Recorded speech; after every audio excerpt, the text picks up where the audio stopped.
Hello and good evening. Thank you for joining for tonight's dark and scary cryptid horror stories. Let us know in the comments where you are listening from and if there is a cryptid you would like me to make a story on. Now for tonight's stories, I hope you enjoy. The Whispering Antlers, a horror novel. Prologue. The call. The radio studio was quiet at 3 a.m.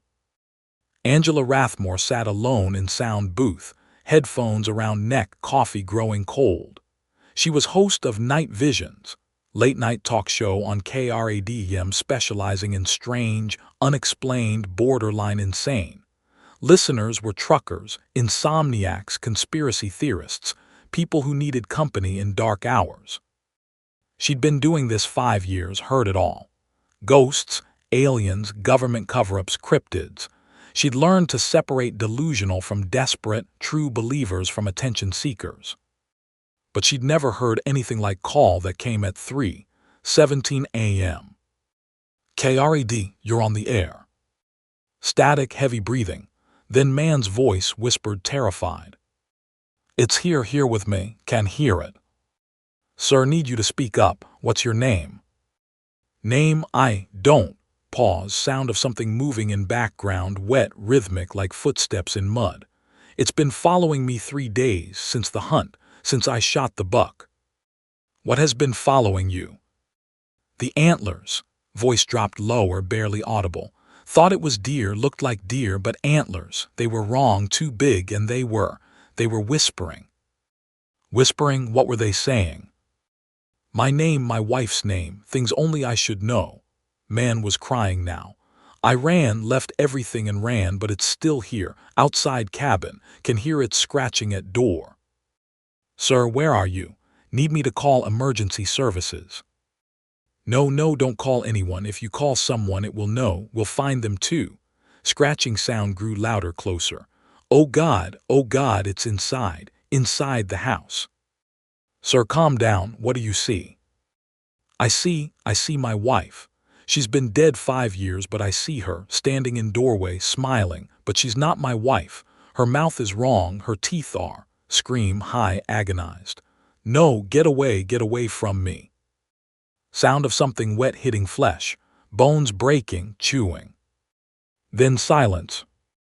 Then voice, not caller's voice, something else. Something that spoke with too many throats at once. Thank you for the meal, Angela. We enjoyed the conversation. Line went dead. Angela sat frozen, hand over mouth, heart hammering. 5 years she'd been doing this and never. Checked caller ID, blocked, untraceable. Played recording back. Scream was there, sounds of violence, final voice. But listening third time, she noticed something new.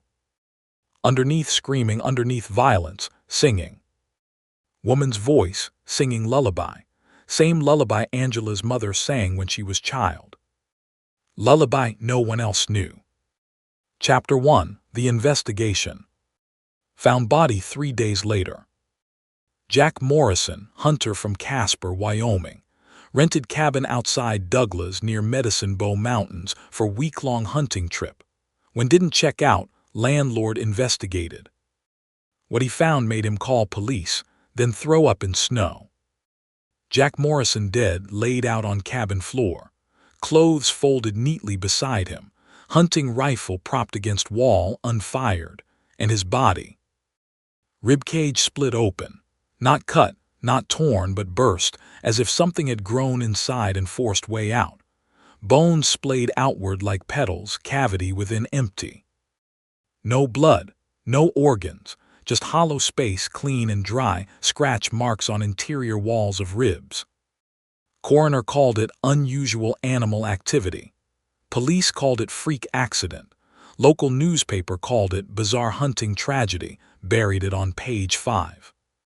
But Angela knew better. She drove to Douglas day after news broke. Told herself it was for story, for ratings, for show. But truth was darker. She'd been hearing that lullaby ever since call. Hearing it in dreams, in shower, in silence between songs. Needed to know what was happening. Douglas, Wyoming, small town, population 6,000. Main Street had Western Museum, few restaurants, statue of Jackalope. Jackalope was Douglas's claim to fame. According to legend, creature, rabbit with deer antlers. Discovered in 1930s by Herrick brothers, two taxidermists who created first specimens by grafting antlers onto jackrabbit carcasses. But legend went deeper. Before Herrick brothers, before tourists, there were stories. Stories of real jackalopes, creatures living in high country that could mimic human voices, bring bad luck to those who hunted them. Angela researched on Drive. Showed papillomavirus, which could cause horn-like growths in rabbits. Prevalence of jackalope imagery in Native American art. Persistent reports of crying rabbits in Medicine Bow Mountains, dating back to 1800s. Didn't believe in monsters, but believed in patterns. Something was patterning around Douglas. Checked into only motel in town, started asking questions. Chapter 2, The Team. Didn't plan to assemble team, but 3 days into investigation, realized couldn't do this alone. Myra Atkins found her first. Angela's producer, sent from station to make sure she wasn't wasting company resources on wild goose chase. Jackalopes, Myra said, standing in doorway, arms crossed. Seriously, this is what you're chasing. It's not about jackalope, it's about call, body pattern. Pattern of crazy man getting eaten by bear. Bears don't fold clothes, Myra. Bears don't sing lullabies. Myra stared at her, singing. Angela played recording, call, scream, final voice, and underneath lullaby. Myra listened, skepticism slowly replaced by unease. That's creepy, but doesn't prove anything. Prove something killed Jack Morrison, something that could mimic voices, something interested in me. Interested how? Knew my name, said thank you for meal. Angela knew I was listening. Myra was silent long moment. Okay, let's say something weird is happening. What do you propose we do? Need to go into mountains, where Morrison was hunting, see if we can find evidence. We need someone to document this, someone who won't think I'm crazy. Myra sighed. Fine, but keeping receipts. If this is nothing, you're paying me back for gas. Second member of team was more unexpected. Dr. Harlan Benson showed up at motel 2 days later. Angela recognized name from cryptozoology circles, professor from Chicago who'd made career investigating impossible animals. Older than reputation suggested, gray hair, kind eyes that had seen too much. Heard about Morrison, he said, sitting across from Angela in dingy breakfast room. Condition of body, empty chest cavity, seen that before. Where? Russia, Alaska, northern Canada, always in winter, always near populations of unusual animals. He leaned forward, lowered voice. Jackalopes are real, Ms. Rathmore, not taxidermy fakes, but real thing, and they're not what people think. What are they? Predators, parasites, something between species. Benson pulled out tablet, showed images, sketches from old journals, blurry photographs, police reports. They breed by implanting eggs in other animals. Eggs hatch, larvae consume host from within, when ready, burst free. Like Morrison body.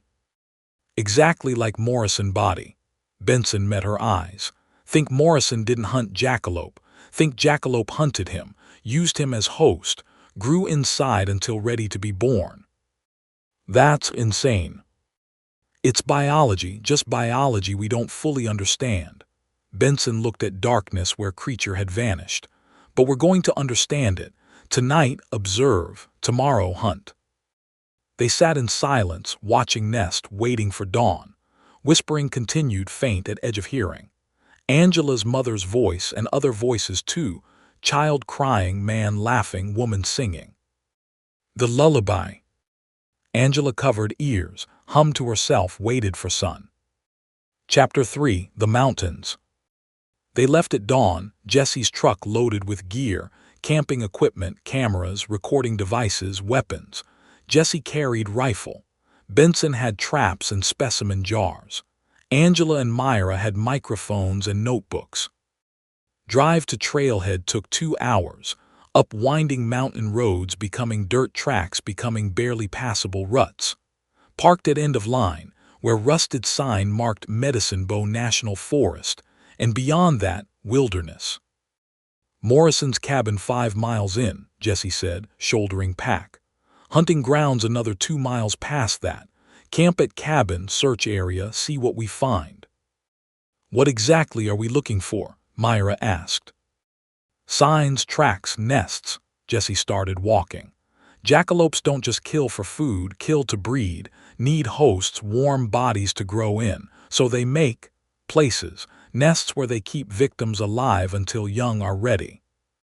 That's disgusting, Myra muttered. That's nature, Benson said. Parasitism is one of oldest strategies on Earth. These creatures have just refined it. They hiked in silence, pine forest closing around them. Air thin and cold, smelling of pine needles and distant snow. Angela found herself listening to every sound, every rustle, every snap of twigs.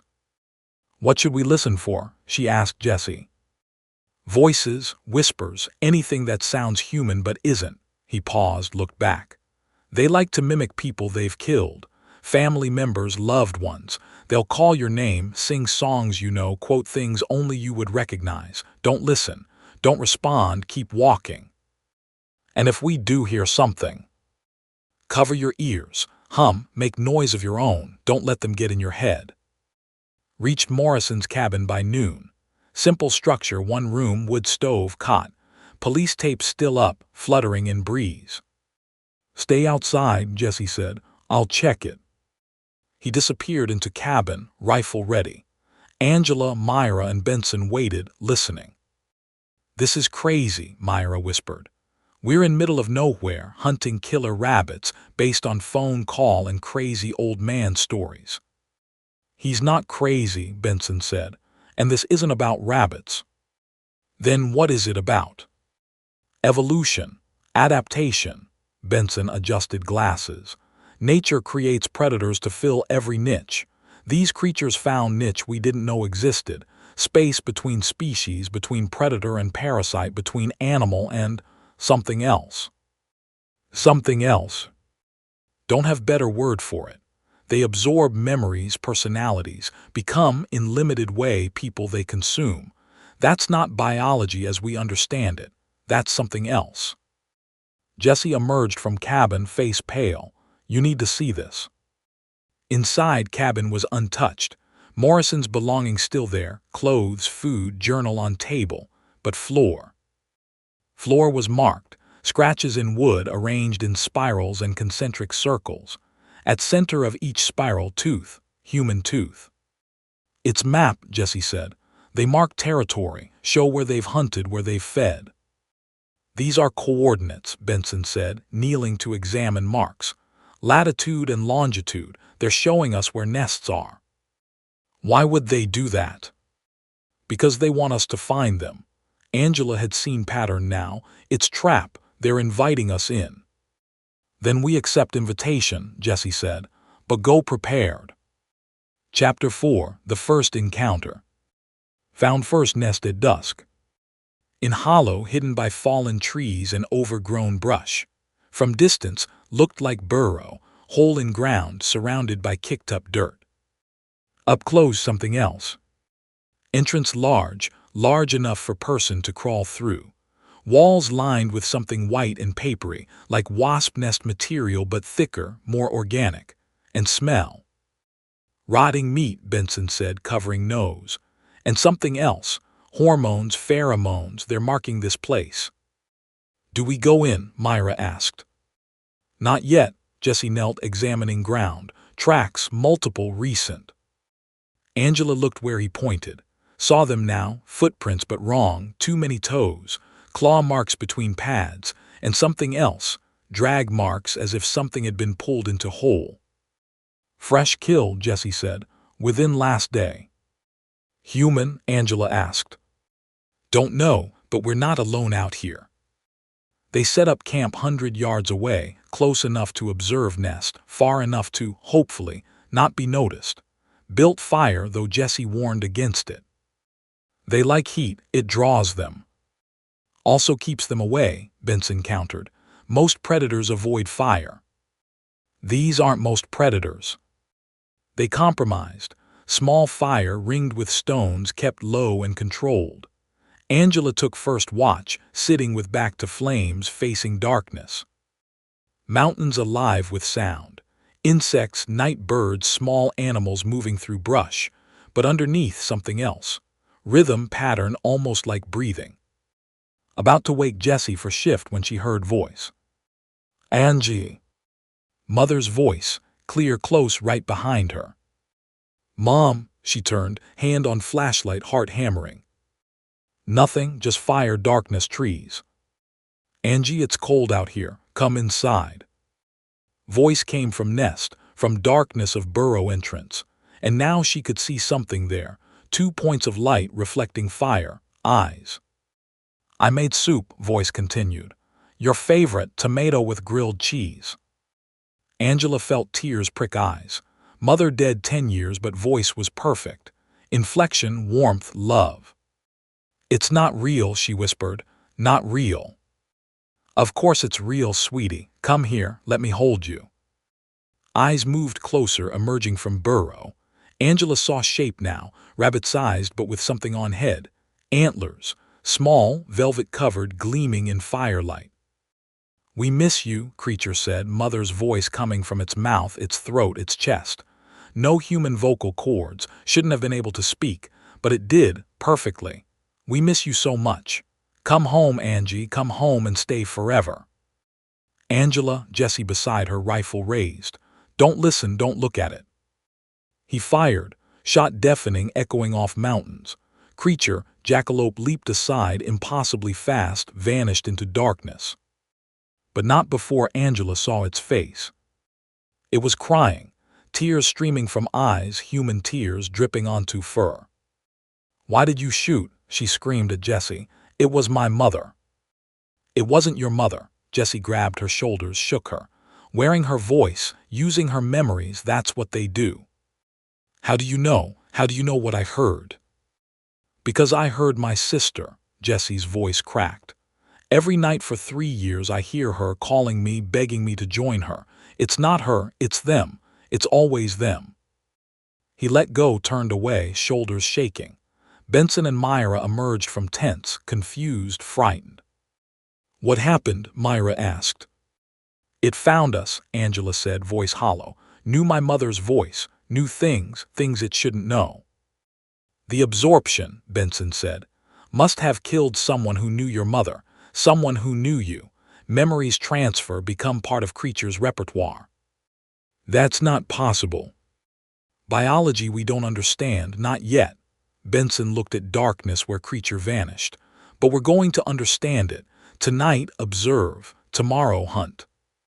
They sat in silence, watching nest, waiting for dawn. Whispering continued, faint at edge of hearing. Angela's mother's voice and other voices too. Child crying. Man laughing, woman singing. The lullaby. Angela covered ears, hummed to herself, waited for sun. Chapter 5. The Herick Secret. They broke into museum at dawn. Not really broke in. Jessie knew owner, Mrs. Gable, who'd inherited place from her father. She let them in with warning. Herrick collection is in basement, she said, voice trembling. No one's been down there in years, not since. Since what? Angela asked. Since my father went down there and never came back. They descended into darkness, flashlights cutting through dust and cobwebs. Basement was maze of boxes, crates, glass cases containing taxidermy specimens, animals with glass eyes and frozen snarls. Over here, Benson said, flashlight illuminating metal door. Archive room. Locked, Jessie produced crowbar, applied leverage, lock gave with screech. Inside was treasure trove of cryptid history. Journals, sketches, specimens in jars. At center, large book bound in leather smelling of old chemicals and something else. something organic. Herrick Brothers' journal, Benson breathed, opening carefully. What I've been looking for. Pages yellowed, handwritten in cramped script. Douglas Herrick, elder brother, kept meticulous records. Angela read over Benson's shoulder. May 14, 1939, today we trapped one. True jackalope, not our manufactured specimens. In high meadows singing to itself. Used traditional method, salt and iron arranged in circle. Couldn't cross line. May 15, 1939, creature speaks. Knows things. New mother's name, childhood fears, darkest secrets, don't know how. Offers bargains, its secrets for its freedom. Declined. May 20, 1939, breeding ritual, witnessed it. Two creatures, antlers sparking with electricity, joined in dance lasting hours. Female then, inserted young into deer. Found carcass 3 days later. Chest burst, cavity empty. 6 offspring, born fully formed. June 3, 1939, understand now. They don't just mimic voices, consume memory. Every creature they kill becomes part of them, their voices, their knowledge, building something. Hive mind, collective consciousness. July 12, 1939, tried to kill one. Used fire as old stories suggest. Worked partially. Creature screamed, burned, but didn't die. Retreated, wounded, haven't seen since. But others, watching now, waiting. They know what we did. Journal continued another year, becoming increasingly paranoid, desperate. Herrick Brothers tried to breed creatures, understand them, control them. Failed. Last entry dated October 31, 1940. They're in walls, in floors, can hear them whispering, singing, laughing. Know everything now. Know how to open doors, disable locks, get inside. Ralph is gone. Found him this morning, chest split, body hollow. They're ready to hatch, storm tonight. They breed in lightning, use electricity to do something to young, make them stronger, smarter. Going to burn place.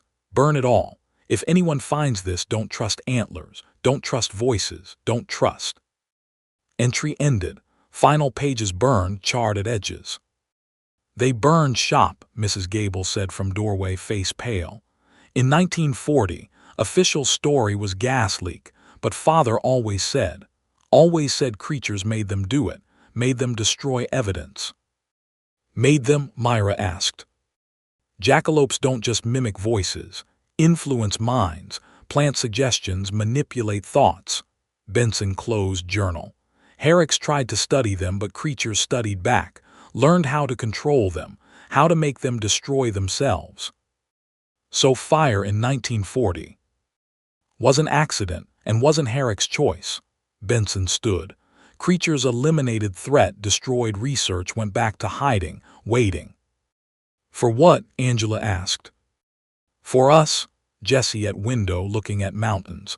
For people curious enough to come looking, smart enough to be dangerous. He turned back. We're new threat, and they're going to deal with us same way they dealt with Herrick's. Then we leave, Myra said. Right now. Get in truck and drive until back in civilization. Can't, Angela said. They know about us now, have our voices, our memories. If we run, they'll follow. Use what they know to find our families, our friends. So what do we do? End it. Angela looked at journal, at sketches of creatures, at warnings scrawled in dying ink. Find main nest, breeding ground, destroy it. How? Jesse asked. Fire, Benson said. Journal says it works, not to kill them but to drive them back, destroy nests, eggs. And adults, ones already born. Trap them, contain them, or, Benson hesitated, or find way to communicate, to negotiate. Negotiate with monsters, Jesse laughed bitter. They don't negotiate, they consume. Everything negotiates, Benson said, even predators. Herrick's tried to control creatures through force. Maybe we try different approach. Like what? Understanding, Benson picked up journal. They absorb memories. That means they can learn, can change. If we can find way to show them that we're not prey, that we're equals maybe. Talking about domesticating them, Angela said. Talking about survival. Benson met her eyes. They're breeding faster, getting bolder. If we can't stop them, if we can't kill them all, then we need to find way to coexist, establish boundaries. While they keep eating people. While they keep eating people, Benson agreed, unless we find better way. They left museum with journal, with knowledge, with plan that no one was happy about. Going back into mountains, back to nests, this time going to finish it. One way or another. Chapter 6, THESHOPE Virus. Benson set up lab in their motel room. He'd brought equipment, microscopes, slides, chemicals, specimen jars, and samples, fur from nests, saliva from tracks, tooth he'd found embedded in tree near camp. Shope papillomavirus, he said, looking through microscope. Real, found it in every sample. Virus that causes horn growths in rabbits, Angela said. That's what creates antlers. Creates them, but there's something else. He motioned her over, let her look through eyepiece. See cellular structure, not rabbit, not deer, something else. Angela looked, saw cells dividing, multiplying, but wrong. Nuclei too large, mitochondria too active. And something else, something moving between cells. Threads, filaments connecting them. What is that? Neural tissue or something like it. Benson adjusted focus. These creatures aren't just infected with virus. They're networked, connected. Virus creates antlers but also creates biological radio. They can communicate, share memories, coordinate. Hive mind. Exactly, Benson sat back. Herrick's were right. They're building something, collective consciousness spanning entire population. How large is population? Based on tracks, nests, rate of disappearances, he did calculations. Estimate at least 200 individuals, maybe more. 200. Breeding pairs, juveniles, adults, and growing. Every breeding cycle produces 6 to 8 offspring, mature in months, not years. Benson looked grave. At this rate, reach critical mass within 5 years. Critical mass for what? Expansion, territorial now confined to these mountains, but if population grows too large, need new territory, new food sources. He met Angela's eyes. They'll spread to other states, other countries. How do we stop them? The virus, Benson said. If we can find way to target virus, disrupt network.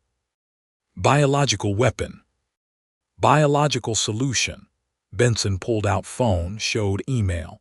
Contacted colleague at CDC. They've been studying Shope virus for years. Think they can develop targeted treatment. Something that would disrupt neural connections, break hive mind. How long? Months, maybe year. Don't have months, have days. No, Benson put phone away. Which is why we need to buy time. Contain population, slow breeding until treatment ready. And how do we do that? Find breeding ground, main nest, destroy it. Chapter 7, The Storm. Storm came 3 days later. They were in mountains, camping near first nest, waiting for signs of activity. Sky had been clear but now darkening, clouds rolling from west, heavy with electricity.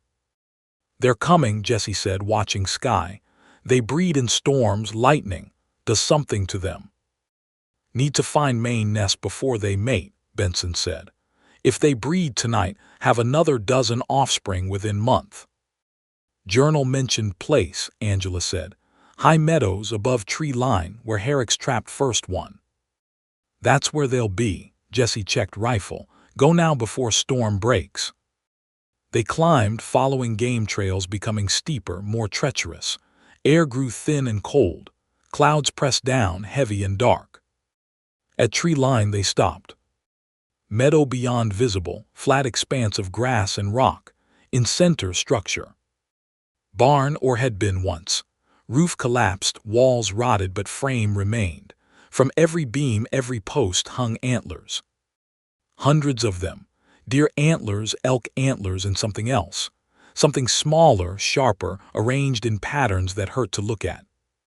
Breeding ground, Benson whispered. My God. They approached carefully, weapons ready, senses alert. Barn was silent still, but antlers. Antlers were whispering. Angela heard first, faint at edge of hearing, susurration of voices.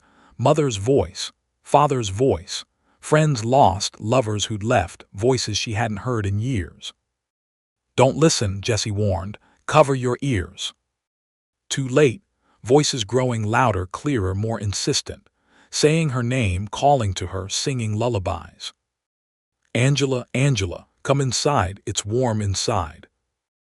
No, she screamed, sound-breaking spell. They're here, they're everywhere. Antlers stopped whispering, meadow went silent. Then barn doors opened. They came in wave. Dozens, maybe hundreds, pouring from barn, from grass, from rocks. Jackalopes fully grown, antlers sparking with static electricity from storm. And they were singing. Not whispering now, singing, in unison. Lullaby, Angela's lullaby, sung by 100 throats in perfect harmony. Run, Jessie said, voice flat. They ran. But jackalopes were faster. Surrounded them, herded them toward barn, antlers crackling with lightning, voices weaving web of sound, making thinking impossible, resistance futile. Inside, voices said. Inside where it's warm, inside where you can rest. Angela fought. She screamed, struck out, tried to break free. But too many, song too strong, she felt herself being pushed, pulled, carried toward barn doors. Inside was worse. Barn hollowed out, floor dug into pit filled with something white and papery. Wasp nests, but larger, warmer. Within them. Human bodies. Not dead, not alive. Suspended cocoon, chests rising and falling in shallow breaths. Eyes open, aware, terrified, and mouths. Mouths were singing. Hosts, Benson gasped, breeding hosts. Angela saw pattern now. Jackalopes weren't just killing people, keeping them alive, keeping them fed, using them as incubators for young. Eggs implanted in chest cavity, growing, feeding on host's body until ready to burst free. And hosts were still aware, still conscious, still screaming inside their own minds. Let them go, Angela shouted at creatures. Let them go and we'll leave, won't come back. Jackalopes laughed, 100 rabbit mouths laughing with human voices. Silly Angela, don't want you to leave, want you to stay, to join them, to become us. Figure emerged from shadows. Jackalope, larger than others, antlers fully developed, gleaming with electricity. Eyes were human, and Angela recognized them. Jack Morrison, she breathed. Not Morrison, creature said, using Morrison's voice. We are more than Morrison, we are everyone, we are collective. You're monsters. We are evolution, creature approached, and Angela saw it was carrying something. Body, Benson's body. No. He fought, creature said, tried to understand, we showed him understanding, we showed him everything. It dropped Benson's body and Angela saw his chest was intact, unmarked. But eyes. Eyes were gone, replaced with smooth skin. He's part of us now, creature said. His knowledge, his science, his curiosity, we are stronger now, smarter. And me, Angela asked, what will you take from me? Your voice, your broadcast, your reach. Creature's mouth opened, revealing rows of teeth. You have platform, Angela. Thousands listen to you, want them to hear, to know us, to join us. I'll never help you. Don't have to help, just speak. Let voice be ours, let listeners become ours. Creature extended paw, touched her hand. Think of it, no more loneliness, no more fear, just collective, the warm, the eternal. Angela felt it, pull, temptation. Would be easy, so easy to give in. Stop fighting, become part of something larger. But she thought of Myra, of Benson, of young man begging for death in darkness. Thought of all people these creatures had consumed, memories used as bait, voices used as traps. No, she said, and pulled her hand away. Then you will be consumed, creature said, like others, like one we wear now. It gestured, and from darkness, Another figure emerged. Myra, or what had been Myra. Chest was burst, hollow, empty, but still moving, still aware, eyes wide with terror, mouth open in silent scream. "She's part of us now," Creature said. "Her memories, her voice." It paused and Myra's mouth opened, sound came out. "Hello, Angela, miss you, want you to join me. It's so warm here, so peaceful." "You're not Myra," Angela said, voice breaking, wearing her like mask. "I am Myra and Morrison and Benson and all others." Creature came closer and Angela could smell it now, rot, fur, hunger. "We are Legion, we are eternal, and soon you will be too." It reached for her, and Angela did only thing she could think of. She screamed into recorder. "They're here, they're in Medicine Bow Mountains. They're real and they're killing, and if you're listening, if you can hear me." Creature struck her, its antler catching her shoulder, and she felt flesh tear, felt blood flow, felt herself falling. But held on to recorder, held it tight. "Burn them," she screamed. "Fire kills them, burn nests, burn everything." Another blow, darkness creeping in. "Don't trust voices, don't trust antlers, don't trust." Silence. Chapter 8: The Rescue. She woke to light. Not darkness of death, but darkness of cave, or burrow, air thick with smell of earth and fur and something else, something living. "Jesse," she whispered. Here, his voice nearby, pained but alive. "Broke leg in fall." "Benson." Silence. "Benson." Nothing, just sound of something moving in darkness, something breathing. "He's gone," Jesse said. "Didn't make fall, or they took him." "Myra." Sobbed. "They took her, I saw them." He couldn't finish. Angela sat up, body aching, head spinning. They were in hollow space, chamber of some kind, walls packed, earth reinforced with something white. Same papery material from barn. They were in nest, underground. "How long?" she asked. "Don't know, hours maybe, it's dark, no light. Need to find way out." "There's no way out," Jesse's voice hollow. "We're in deep warren, main nest, they brought us here to use us." "Use us how?" "Breeding," Jesse shifted, groaning. "They need hosts, warm bodies. Fire destroyed above ground nests, but they have others, deeper ones. Then we find way out, we fight." "With what? Rifle is gone, torch is gone, have nothing." "We have our voices," Angela said. "Our minds, they can't take those unless we let them." "They already took Myra, they'll take us too." "Not if I can help it." She began to crawl, feeling way along walls, looking for opening, tunnel, any way out. Space was larger than thought, network of chambers connected by narrow passages. And in every chamber, hosts. Found them by sound first, breathing shallow and fast, whimpering low and constant. Then by touch, warm bodies, papery cocoons, shapes of people trapped and waiting. "Hello," she whispered. "Can anyone hear me?" "Help," voice answered, male, young, terrified. "Please, help me. I'm here, going to get you out." "You can't," voice was closer now. "They're inside, growing, soon they'll hatch, and I'll be part of them." "No." Angela found edge of cocoon, began to tear at it. Papery material was strong but brittle, cracked under fingers, revealing person within. Young man, early 20s, chest exposed, skin marked with strange patterns. Stretch marks, but wrong, spiraling outward from sternum like ripples in water. "How long have you been here?" Angela asked. "Don't know, days, weeks." He looked at her with desperate eyes. "They're almost ready, can feel them, moving, hungry." "How many?" "6, maybe 8, can't," he sobbed. "Please kill me before they hatch." "I'm not going to kill you, I'm going to get you out." "There's no out." Jesse had crawled closer, voice weak. "We're all going to die here, or worse." "Stop it." Angela turned on him. "Stop giving up, we have to fight, have to find way." "How? Tell me how."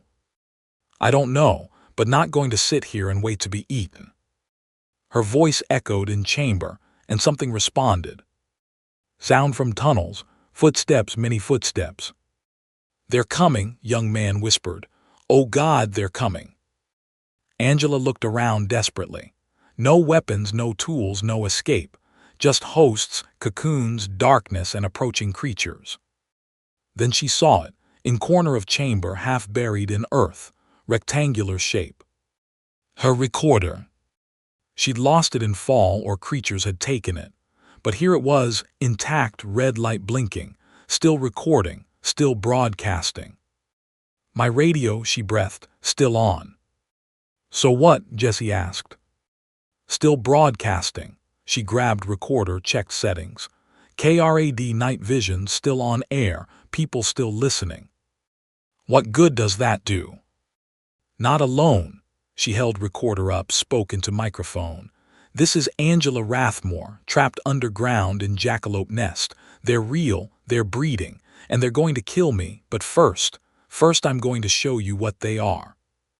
She turned recorder toward tunnel, toward approaching sounds, and waited. They emerged from darkness. Dozens of them, eyes reflecting recorder's red light, antlers gleaming. At their center, largest one with human eyes. Morrison, Angela said. Not Morrison, creature said, using Morrison's voice. We are more than Morrison, we are everyone, we are collective. You're monsters. We are evolution. Creature approached, and Angela saw it was carrying something. Body, Benson's body. No. He fought, creature said, tried to understand, we showed him understanding, we showed him everything.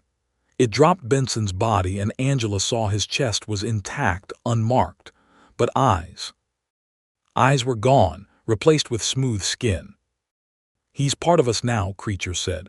His knowledge, his science, his curiosity, we are stronger now, smarter.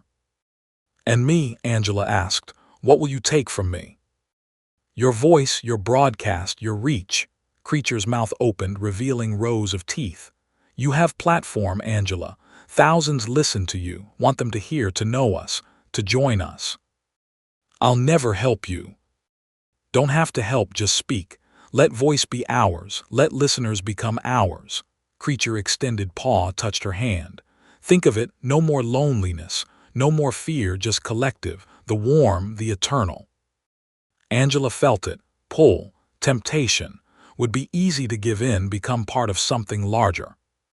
But thought of Myra, Benson, young man begging for death. Thought of all people creatures had consumed, memories used as bait, voices used as traps.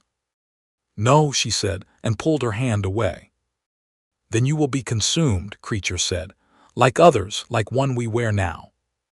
It gestured, and from darkness, another figure emerged. Myra, or what had been Myra. Chest was burst, hollow, empty, but still moving, still aware, eyes wide with terror, mouth open in silent scream. She's part of us now, creature said, her memories, her voice. It paused, and Myra's mouth opened, sound came out. Hello, Angela, miss you, want you to join me, it's so warm here, so peaceful. You're not Myra, Angela said, voice breaking, wearing her like mask. I am Myra, and Morrison, and Benson, and all others. Creature came closer, and Angela could smell it, rot, fur, hunger. We are legion, we are eternal, and soon you will be too. It reached for her, and Angela did only things she could think of. She screamed into recorder. They're here, they're in Medicine Bow Mountains. They're real and they're killing, and if you're listening, if you can hear me. Creature struck her, its antler catching her shoulder, and she felt flesh tear, felt blood flow, felt herself falling. But held on to recorder, held it tight. Burn THEM, she screamed. Fire KILLS them, burn nests, burn everything. Another blow, darkness creeping in. Don't trust voices, don't trust antlers, don't trust. Silence. Chapter 9, The Rescue. She woke to light.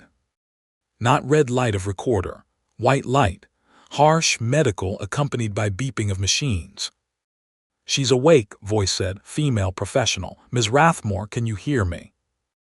Angela tried to speak, but throat was raw, damaged.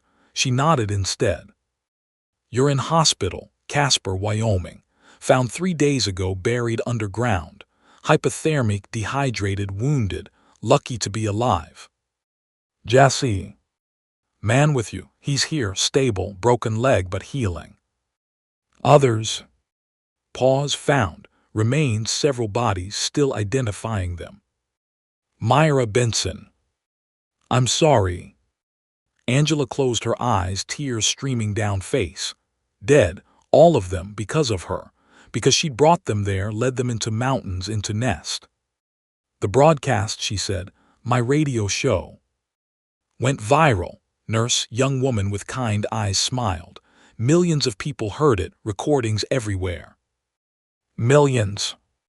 Quite a following, Ms. Rathmore, after what you said. Nurse hesitated. Calling it Jackalope Manifesto. Conspiracy theorists, cryptid hunters, even government. Everyone's talking about it. Did they burn them? Burn what? Nests, creatures, did they burn them? Nurse's smile faded. Don't know, sorry. Angela turned away, stared at ceiling. Wasn't enough. Broadcast wasn't enough. Creatures still out there, still breeding, still consuming. And now they knew about her. Knew her voice, her face, her platform. They would come for her again.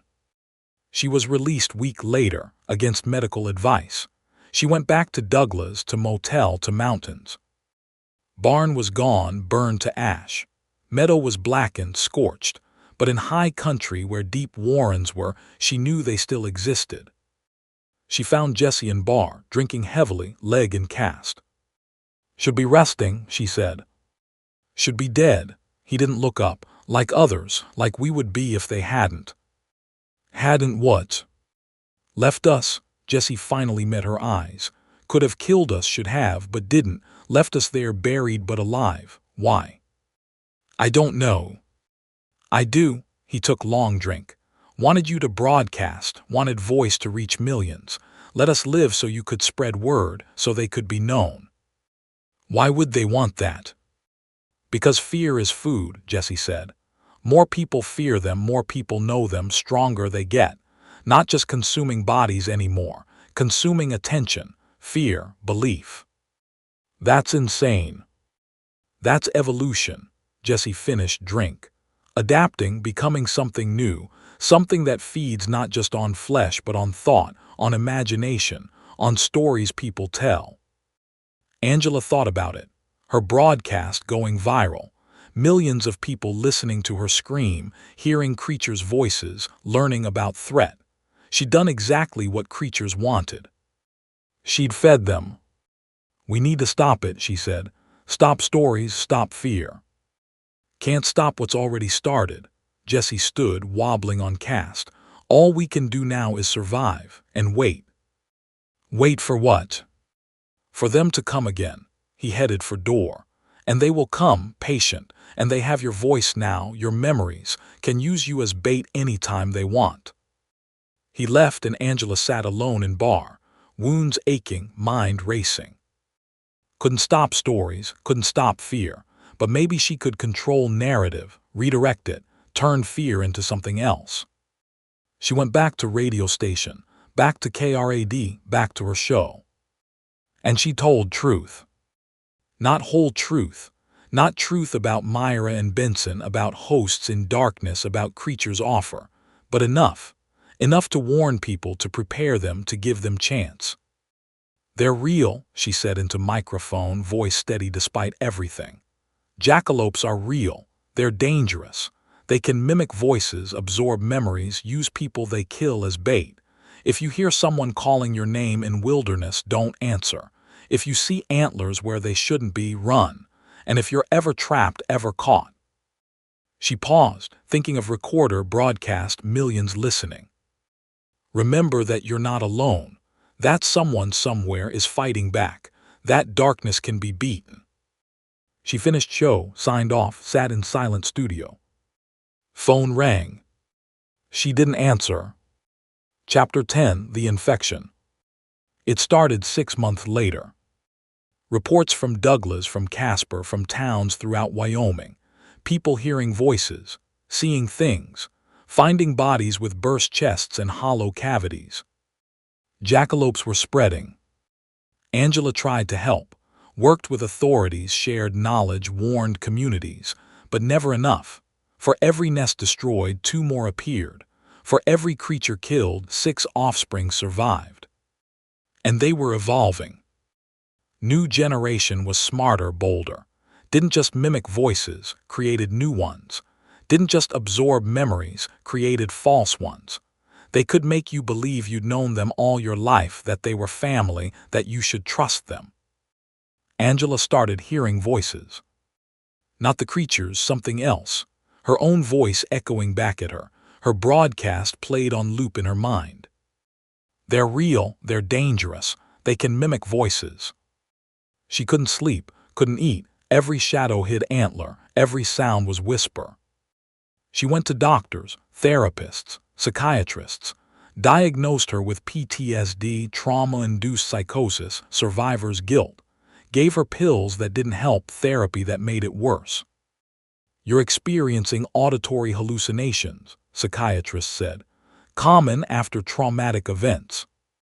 They're not hallucinations, Angela said, they're real. Creatures aren't real, Ms. Rathmore, they're delusion, manifestation of your trauma. They are real, saw them, fought them, friends died. Friends died in hiking accident. You were trapped underground, experienced oxygen deprivation, which can cause vivid hallucinations. It wasn't accident, it wasn't hallucination. Then what was it? Angela didn't answer. She knew truth but couldn't prove it. Authorities had covered it up, called it accident, buried evidence. Creatures were still out there, still feeding, and no one believed her. No one except listeners. Her show had gained cult following. Millions of people now tuned in to Night Visions, not for entertainment but for truth. They believed her. They knew.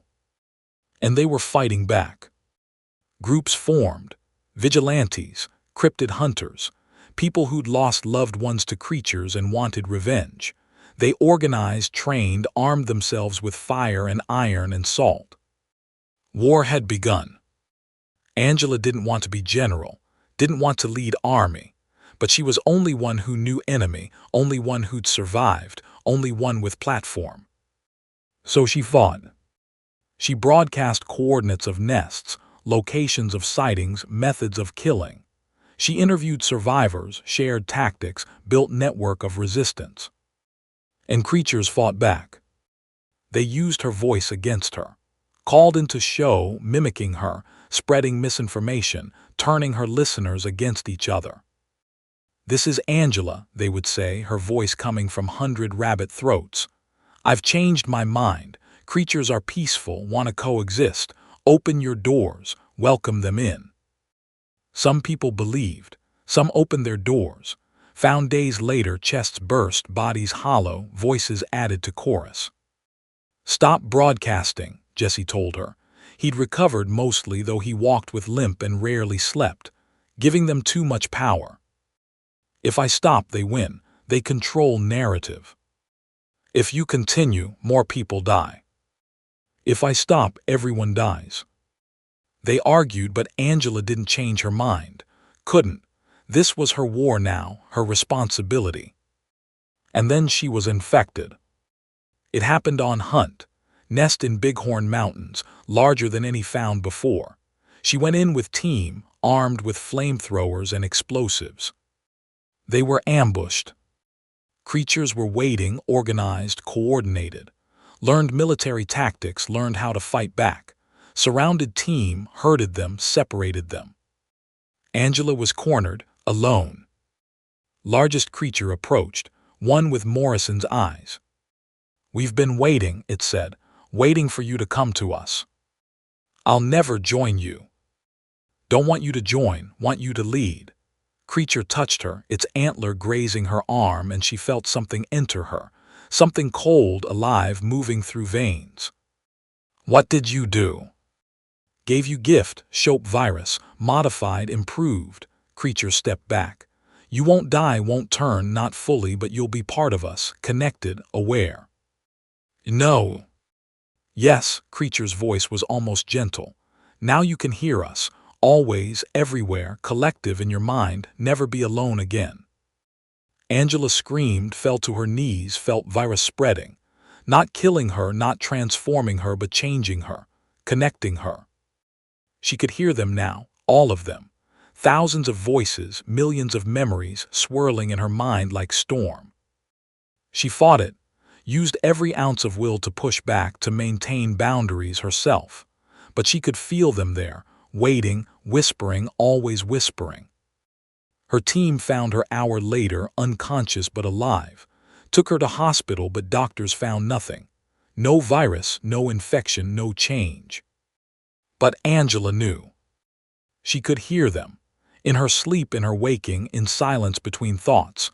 Collective, vast and hungry, waiting for her to slip, to open, to become. She was one of them now, and one of herself. Two minds sharing one body. War continued. Chapter 11, the final broadcast. She lasted 3 years. 3 years of fighting, broadcasting, resisting voices in her head. 3 years of leading resistance, destroying nests, saving lives.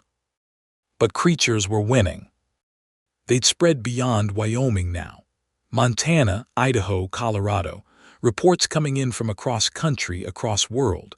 Jackalopes had gone global. And Angela was losing herself. Virus had grown, adapted, become part of her. She could feel antlers sometimes, ghostly projections on her skull, itching to emerge. She could hear whispers constantly now, not just in her mind but in her ears, real sounds, real voices. Join us, become us, feed with us. She fought it, every day, every hour, every minute, but she knew she couldn't last forever. I have one more broadcast in me, she told Jesse. He was her second in command now, leader of resistance when she couldn't function. You're too weak. Have to do this, one last time. What will you say? Truth, all of it. She looked at him, eyes wet. I'm infected, Jesse, have been for 3 years. Virus is in me, growing, waiting. Soon I'll turn or die or become something else. I know. You knew. Everyone knows. We've been protecting you, keeping it secret. He took her hand. You're symbol of our resistance. If people knew you were infected, they'd lose hope. Yes. Then this is my final gift. She squeezed his hand. Going to tell them everything, and then I'm going to end it. End what? Everything. She went to studio alone. KRAD had been abandoned years ago, station too dangerous, too exposed. But she'd kept equipment running, powered by generators, ready for this moment. She sat in booth, microphone in front of her, red light blinking. This is Angela Rathmore, she said, voice steady despite everything. This is my final broadcast. She told them everything. Infection, voices, war. Truth about creatures, about Shope virus, about collective consciousness. They're not animals, she said. Not really. They're something new. Something that bridges gap between species, between predator and prey, between individual and collective. They consume memories, personalities, souls. Add them to themselves, become greater, smarter, more dangerous. And they can be stopped. Not with fire, not with bullets, with understanding, with resistance, with refusal to become part of them. I've resisted for 3 years, but I can't resist anymore. Virus has grown too strong. Soon I'll be one of them. My voice will become their voice. My memories will become their bait. So I'm ending it, here, now, before they can use me against you. She paused, took breath. But I'm not just dying, I'm taking them with me. Virus connects me to collective. Can feel them, all of them, millions of minds swirling in network, and I've learned something. Network has center, core, heart. If I destroy myself, destroy my mind, connection will feed back. It will damage network, maybe destroy it. At very least it will hurt them, slow them, give you time to fight. This is my final gift, my final broadcast, my final word. Don't trust voices, don't trust antlers, don't trust whispers in dark, fight, resist, survive. And remember, even in darkest night, even in coldest winter, spring will come, ice will thaw, sun will rise. We are more than our fears, more than our memories, more than what consumes us. We are human, and that is enough. She paused one last time. Goodbye and good luck. She reached under desk, found device she'd prepared. Bomb, small but powerful, packed with nails and salt and iron, connected to her heartbeat. When her heart stopped, it would detonate. She took pills quickly, washing them down with water. Overdose she'd prepared, strong enough to kill but slow enough to let her finish. She felt heart slowing, darkness creeping in, voices screaming in her mind. No, they shrieked, you can't stop. I can, she whispered, and I will.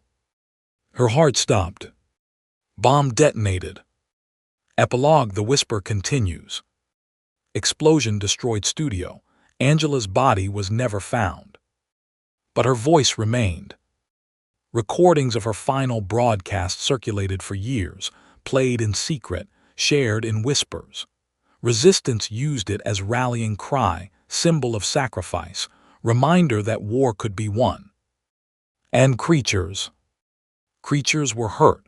Feedback from Angela's death damaged network, disrupted collective, set back their plans by decades. But they survived. Without their network, they became individuals again, scattered, frightened, but alive, retreated to deep places, hidden places, and waited. They learned from Angela, learned that humans could fight back, could sacrifice, could choose death over assimilation. They respected that, feared it. And they adapted. New generations born smarter than before, more cautious, didn't broadcast their presence, didn't hunt openly, became subtle, patient, selective. War became cold. Resistance remained, but battles were fewer, victories smaller. Creatures learned to hide, to blend, to become legends again. Years passed, decades. Then, hiker found something in Medicine Bow Mountains. Recorder buried in earth, scorched but intact, red light still blinking. They took it to authorities, who took it to experts, who finally played it. Recording was damaged, corrupted, but parts were clear. Angela's voice screaming. Creatures' voices laughing. And underneath it all, something else, pattern, message. Played backward, static, revealed words, hundreds of voices whispering in unison. We're growing inside you now. Experts destroyed recorder, buried evidence, called it hoax. But hiker kept copy. And on certain nights, when moon was full and wind was right, they played it. Listening. Waiting. For whispers to return. The Red Break. A horror novel. Prologue, the Elder's Warning. The Missouri River was beginning to wake. Walter Black Elk sat on the bluff overlooking the water, breath misting in March air, left ear hidden beneath hat brim. Doctors said surgery went well, that infection could have killed him. They didn't know what really took his ear. They didn't know about the red one. The river ice was cracking, not normal cracking of spring thaw, but deeper, sounding like bones snapping in deep. Walter had been hearing it for 3 days, since temperatures rose above freezing. Each night, sound grew louder, closer, more insistent. You're early this year, he whispered to the river, impatient. The ice answered with thunderous crack, and Walter saw something that shouldn't have been there. A line of fissures, perfectly straight, running upriver like a road, like something had forced its way through from below. He stood, old knees aching, walked to his truck, needed to find the outsiders, the ones camping downstream, the ones who didn't know enough to be afraid. When the ice cracks like bones, he muttered, words his grandmother taught him, close your eyes, the red one comes. He just hoped they'd listen. Chapter 1, The Documentary. Lena Winthrop didn't believe in monsters. anthropology graduate student at University of North Dakota, working on thesis about indigenous folklore and natural phenomena. She was scientist, rationalist, believed every legend had root in observable reality. The Miniwashitu was just story, cautionary tale about winter and thin ice. The red water monster was metaphor for hypothermia, for dangers of river travel in spring, for setting sun turning ice pink and red. That was all. "You're not even going to pretend to be interested?" Daniel asked, adjusting camera lens. Filmmaker, her boyfriend of 2 years, convinced her thesis material would make great documentary. "I'm interested in cultural context, the way stories function as teaching tools, warnings. But not actual monsters." "Because there are no actual monsters," she smiled despite herself. Daniel's enthusiasm was infectious. "Miniwashitu isn't real, it's story. Stories come from somewhere. Every culture has river monsters, Scottish kelpies, Japanese kappa, Chinese water dragons, all coincidence. All responses to same stimulus. Water is dangerous. Rivers are dangerous. People who don't respect them die." Lena stood, stretching. "Miniwashitu is just North Dakota's version of don't play on ice." "Then why are we here?" "Because Walter Black Elk is 80 and last person alive who claims to have seen one. His testimony is culturally significant." Lena checked recorder batteries.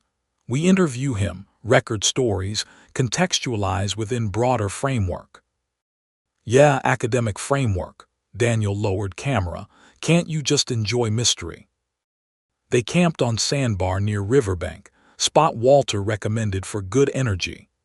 Tent was high-end four-season model, purchased with grant money, enough supplies for week of interviews. Sunset painted ice in pink and orange. Miniwashitu's colors, according to stories. Time when creature said to be most active. "Beautiful," Daniel breathed, filming. "This is why I wanted to be filmmaker." Just light refracting through atmospheric moisture, but Lena smiled. They ate freeze-dried stew, reviewed notes for next day's interview. Walter agreed to meet at dawn, take them to spot where he lost his ear. "Think he'll actually tell real story?" Daniel asked. "He'll tell what he believes happened.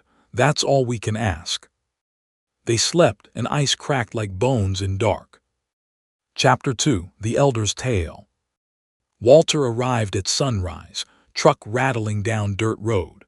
Smaller than Lena expected, wiry and weathered, face a map of wrinkles that might have been laugh lines before becoming something else.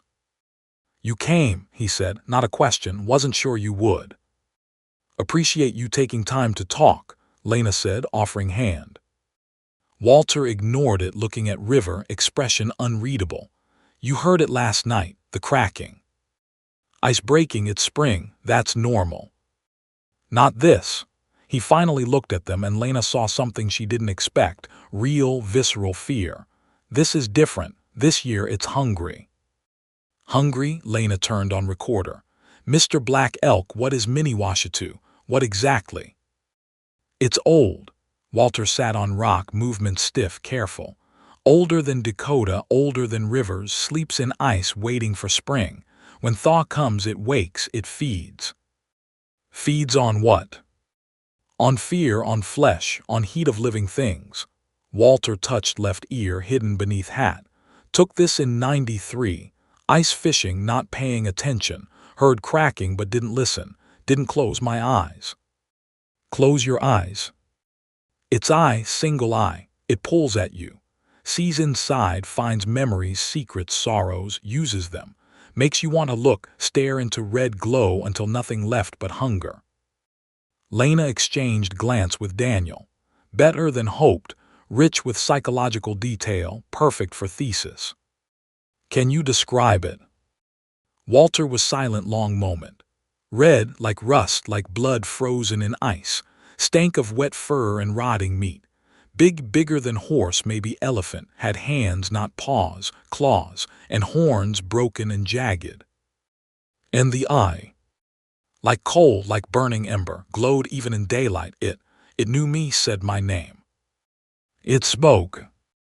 Doesn't use words, uses memory. Walter stood, suddenly agitated. You need to leave, today.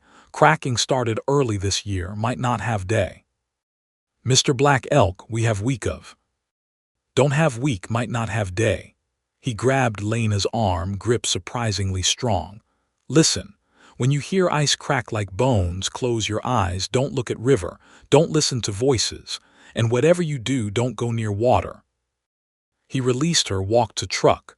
Going into town, be back tomorrow if I can. If not back by noon, leave, don't wait. He drove away and Lena stood on sandbar, recorder still running, heart beating faster than it should. Intense, Daniel said, get it all. Every word, he believes it, completely. Of course, lost an ear. No, more than that, he's not telling stories, he's warning. Genuinely thinks we're in danger. Are we? Of course not. But Lena found herself looking at river, at ice fracturing in jagged lines. But we should be careful. Thaw can be dangerous. Thin ice, shifting currents. I'll film river today, get B-roll. Sounds like plan. They separated, Daniel heading downstream with camera, Lena returning to tent to work on notes. She tried to focus, analyze Walter's testimony through academic lens, but his words kept echoing. Close your eyes, the blind survive. Cracking continued all day, getting louder and closer. Lena found herself checking river every few minutes, unable to shake feeling of being watched. Chapter 3, The Footage. Daniel returned at dusk, face pale, hands shaking. You need to see this. He set up laptop in tent, connecting camera, filming ice, getting shots of cracks, standard stuff, then saw something. Footage was beautiful, sunset light on ice, turning everything pink and gold. Cracks visible, jagged lines cutting through white, revealing dark water. Camera dipped, showing underside of ice through crack. There, Daniel said, voice tight, right there. Lena leaned closer. Water beneath ice, dark and murky, and something else, shape blurred but distinct, moving slowly through depths. It was red, not pink of sunset, not brown of river mud, but deep arterial red, like blood in water. And there was an eye, single eye glowing faintly, size of dinner plate, moving through murk like searchlight. That's, Lena trailed off, no words. I know, Daniel rewound, played again. The eye appeared, passed through frame, vanished into dark. Didn't see while filming, only noticed when reviewing. Reflection or fish or it's real. Daniel paused on eye. Look at it, that's not fish, not reflection, that's something else. Lena stared at screen. The eye was wrong, shaped like human eye, with round pupil and visible iris, but too big, too red, too aware. Even frozen on screen, it seemed looking at her. Camera artifact, lens flare, distortion. Maybe, Daniel closed laptop, but heard something else while filming, when saw the eye, heard sound. What kind? Bellow, deep guttural like whale, but wrong, too big, too close. He rubbed face. After that, nose started bleeding. Your nose? Trickle stopped after minute, he shrugged. Probably cold, dry air. Probably, but Lena found herself touching her own nose. They ate dinner in silence. Cracking continued, louder now, closer. Didn't sound like ice anymore. Sounded like something breaking through, forcing its way up from below. Think we should go, Daniel said, not looking at her. Pack up tonight, leave first thing. But interview. Screw interview, screw thesis. Something's wrong here, something we don't understand. Since when do you believe in river monsters? Since I saw that eye. Daniel met her gaze, not saying it's monster, saying it's something that shouldn't be there. Lena thought about thesis, grant money, academic reputation. Thought about Walter's fear, Daniel's footage, the eye staring from screen. One more day, she said. We stay one more day. If Walter doesn't show or if anything else happens, we leave." "Promise." "Promise." They slept fitfully, cracking waking them every few hours. Lena dreamed of red water and single eye that knew her name. Chapter 4: The Fisherman. He was gone when she woke. Daniel's sleeping bag empty, boots missing, camera gone. Lena checked watch 5:47 a.m. Must have gone to get footage of ice at dawn. She dressed quickly, stepped out of tent and saw river. It had changed overnight. Ice shattered, broken into jagged plates shifting and grinding. Cracks had become canyons, revealing dark water churning with unseen currents. And there was blood on ice. Not much, just smear few drops leading from tent to river's edge. "Daniel," Lena called, voice small. No answer. She followed blood, heart hammering. Led to spot where ice broken completely, revealing pool of black water 10 feet across. Edges jagged, sawn from below. More blood here and something else. Hair, Daniel's hair, dark and curly, caught on splinter of ice. "No," Lena fell to knees, hands shaking. "No, no, no." She reached for hair, touched it, and sound stopped her. The bellow, same sound Daniel described, deep, guttural, impossibly loud, came from everywhere and nowhere, vibrating in chest, bones, teeth. Something rose from water. She saw it only for a moment, glimpse before survival instinct took over and she scrambled backward. But that moment burned into memory forever.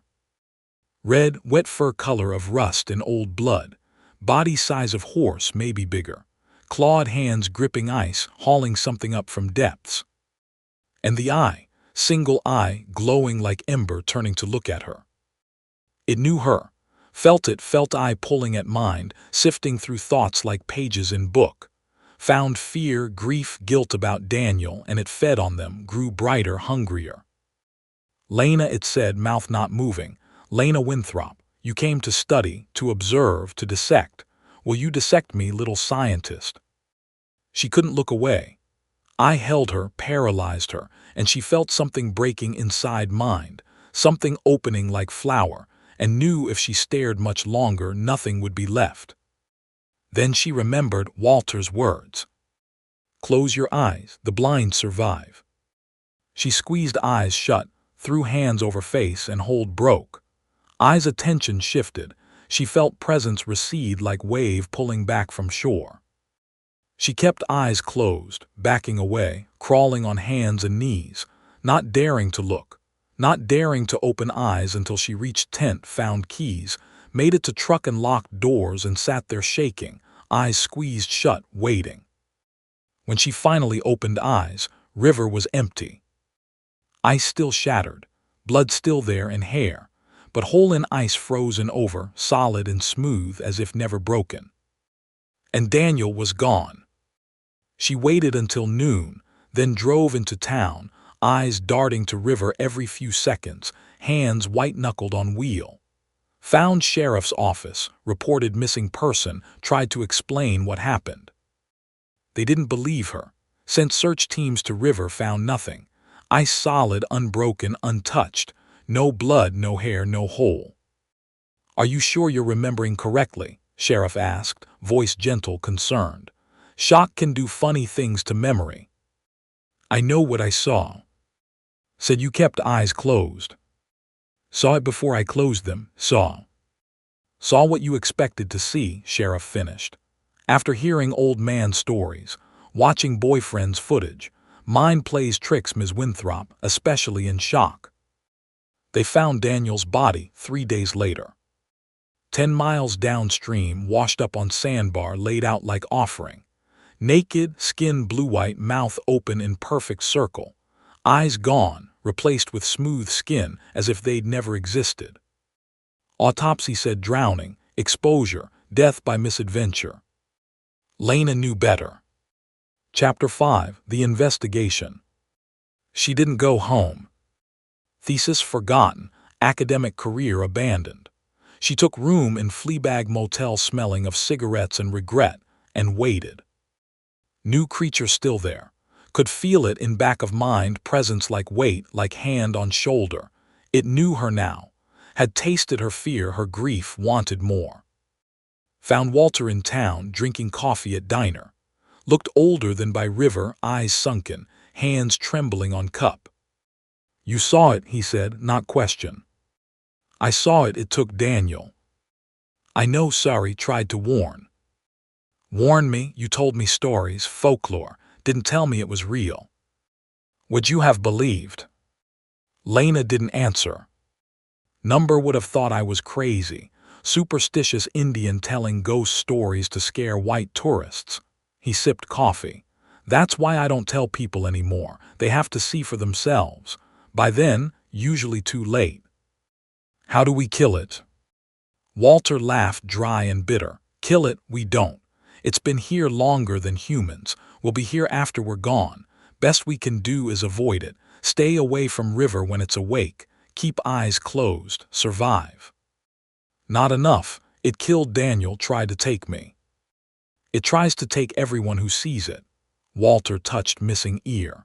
"You're alive because you closed eyes, because you remembered what I said. Most people don't. They stare, fascinated, until nothing left but hunger." "What is it, really?" "Told you, old, sleeps in ice waiting for spring. When thaw comes it feeds on fear, on flesh, on heat." Walter paused.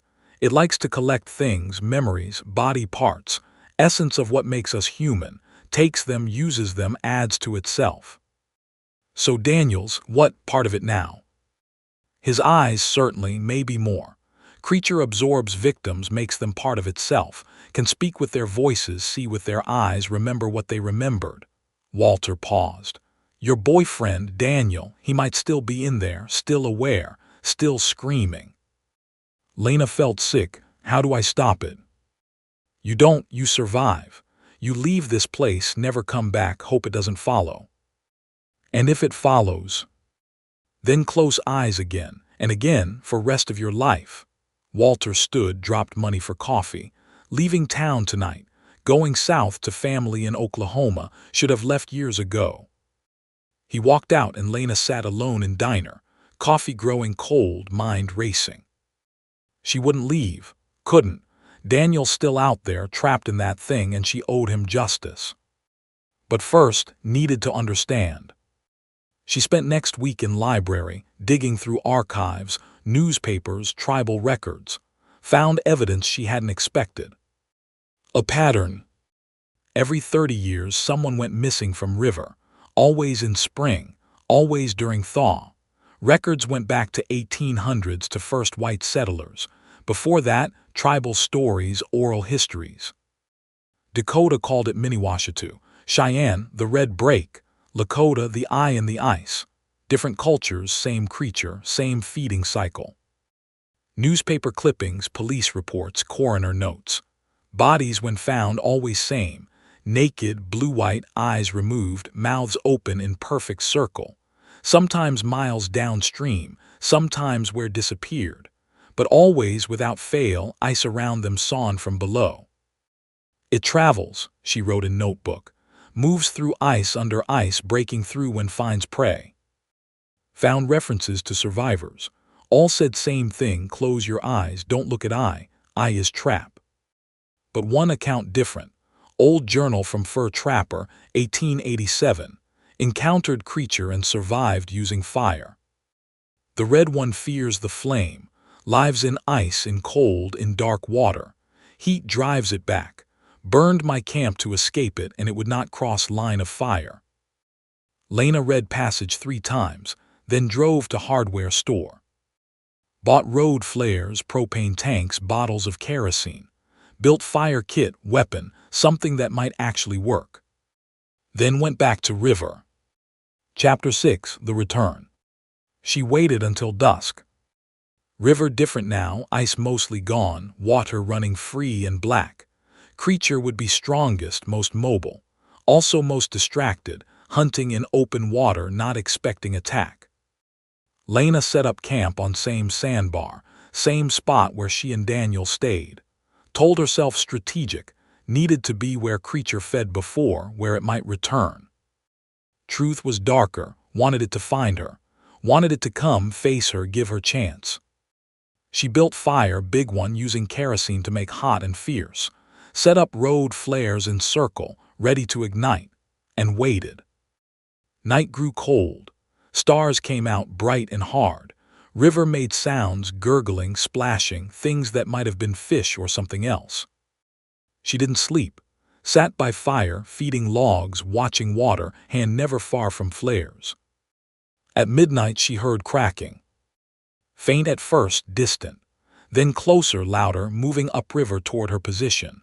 Sound of ice breaking, but wrong somehow, too rhythmic, too deliberate. She grabbed flare, struck igniter, held hissing flame in front of her. "I know you're there," she shouted. "Show yourself." Cracking stopped. Long moment of only river, fire, hammering heart. Then water moved. Rose in front of her, wall of black liquid, and within it she saw the eye. Single glowing eye, red and hungry, staring from 10 feet away. "Lena," it said, and voice was Daniel's voice, layered with others. "You've come back. I'm so glad. Show yourself, all of you." Water fell and creature emerged. Bigger than she remembered. Taller, broader, red fur matted and glistening with river water. Stood on 2 legs, clawed hands hanging to knees, body hunched forward as if permanently reaching. Horns on head jagged, broken, dripping with algae. The eye, single eye in center of face where 2 should be, glowed like coal, red and pulsing, and she felt its pull, felt it trying to open mind, sift through memories. She looked away, focused on fire, flare in hand. "You took Daniel," she said. "I took his heat," creature said, still using Daniel's voice. "His fear, his love, his memories of you. Would you like to see them?" Something formed in water beside creature. Shape, translucent, glowing faintly. Daniel, or copy of him made of light and memory, face twisted in ecstasy and terror. "Lena," image said, his voice exact. "It's so beautiful here, so warm, you should join me." "You're not Daniel." "He's part of me now," creature said. "As you will be." It extended one clawed hand, and from water, image of Daniel emerged again. Clearer, more solid. She could see texture of skin, curl of hair. "Lena," image said, "don't listen to it, don't trade, but if you could find way, if you could save me, please." "This is trick, projection." "His memories," creature said. "His voice, his essence. I hold them, can release them or consume them. Your choice." Lena stared at image of Daniel, face twisted with fear and hope. Wanted to believe it was real. Wanted to believe he could be saved. But she'd seen what this thing could do. How it used memory as bait, twisted love into hunger. "No," she said. "I won't trade, won't give you anything." Image of Daniel screamed, sound of pure agony, dissolved back into water. Creature's eye blazed, rose to full height, towering over her. "Then you will join him," it said, voice different, older, angry. "Not today, not tomorrow, but soon. I am patient, waited millennia for prey like you." It sank beneath water, and water froze over, solid and smooth, trapping her reflection beneath surface. She stood there long time, staring at ice, at own face looking back, then turned and walked away, back to truck, back to world. Didn't know if Daniel really still alive in there. Didn't know if he could be saved. But knew one thing. She would find way to kill this thing or die trying. Chapter 7. The Research. Lena spent the next 2 weeks in the local library, buried in archives, newspapers, tribal records. She barely slept, barely ate, fueled by coffee and determination. The motel room became her base of operations. Papers spread across every surface, sticky notes covering the walls in a chaotic constellation of clues. The pattern was undeniable now. Every 30 years, without fail, someone vanished from the river in spring, always during the thaw. The records stretched back further than she'd imagined. 1,800, 1700s, even earlier in fragmented oral histories that Walter had mentioned but she dismissed as myth. February 1843. Jedediah Moss trapper found on ice, body hollow, eyes removed.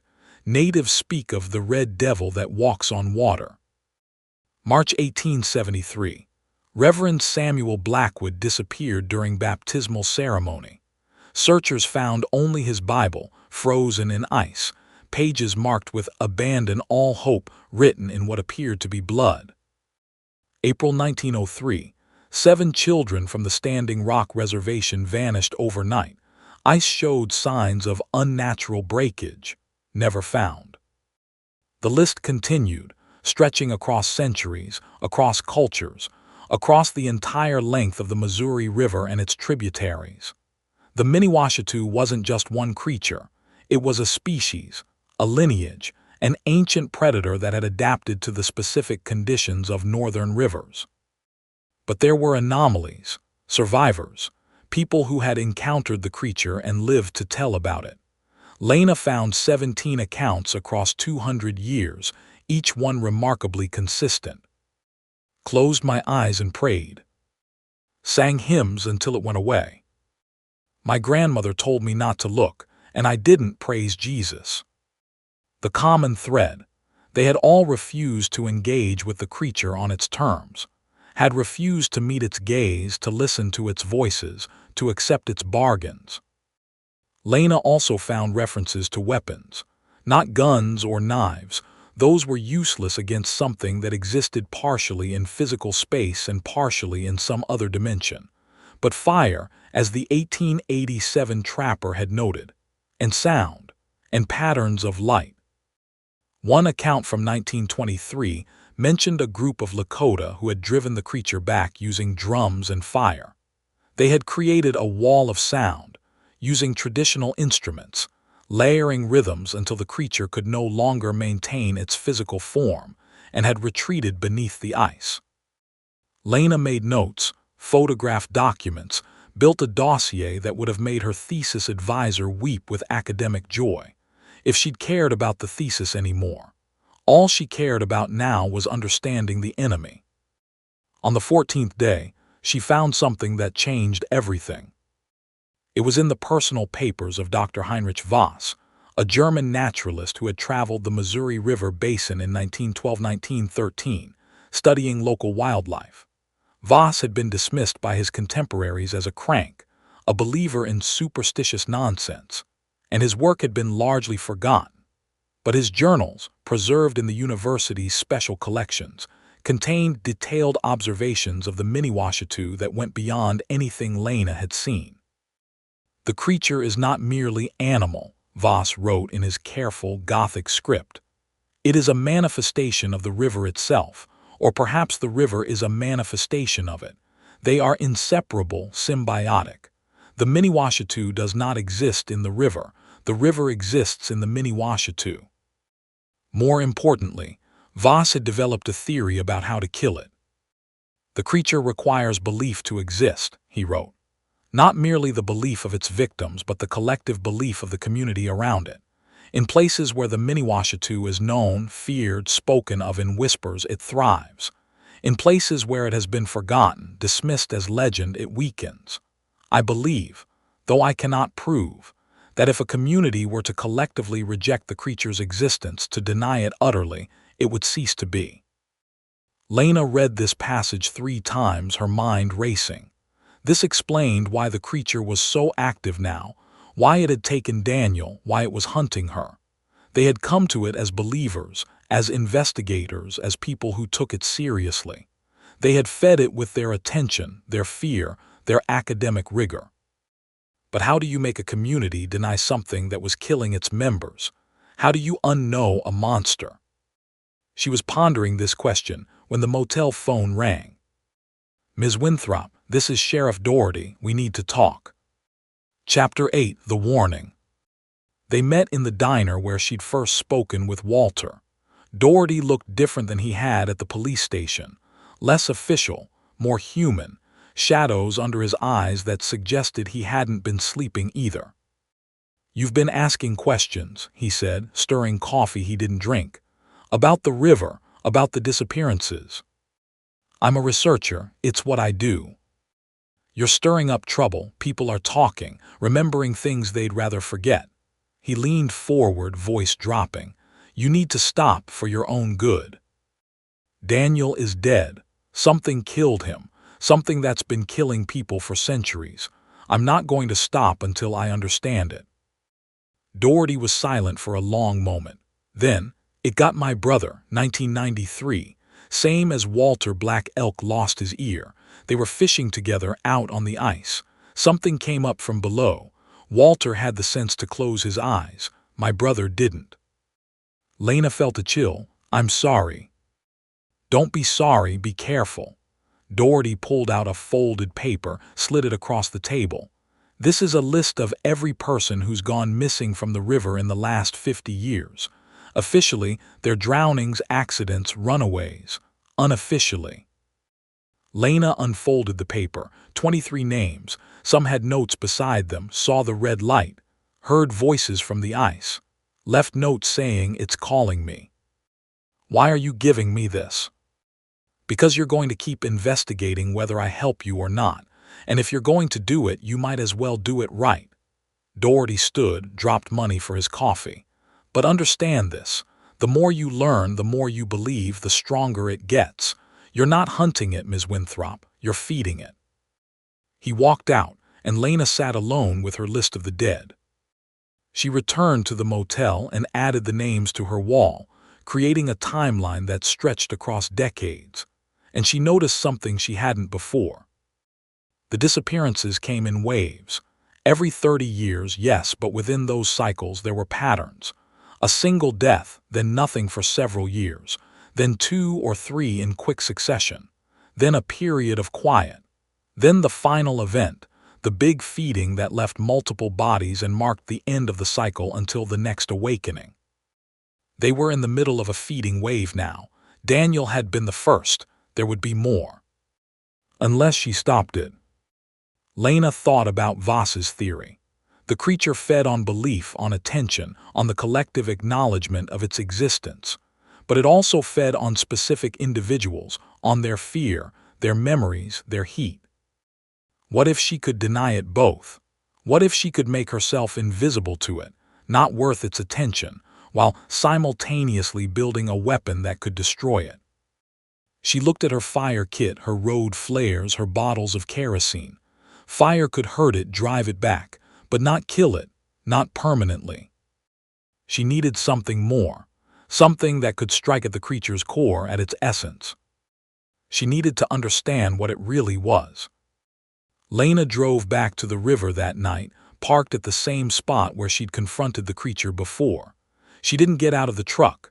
She just sat there, engine running, heater blasting against the March cold, and watched the water. It was beautiful, she realized. The moon reflecting off the black surface, the sound of ice chunks grinding against each other as they floated downstream, the occasional splash of fish or otter or whatever else lived in the depths.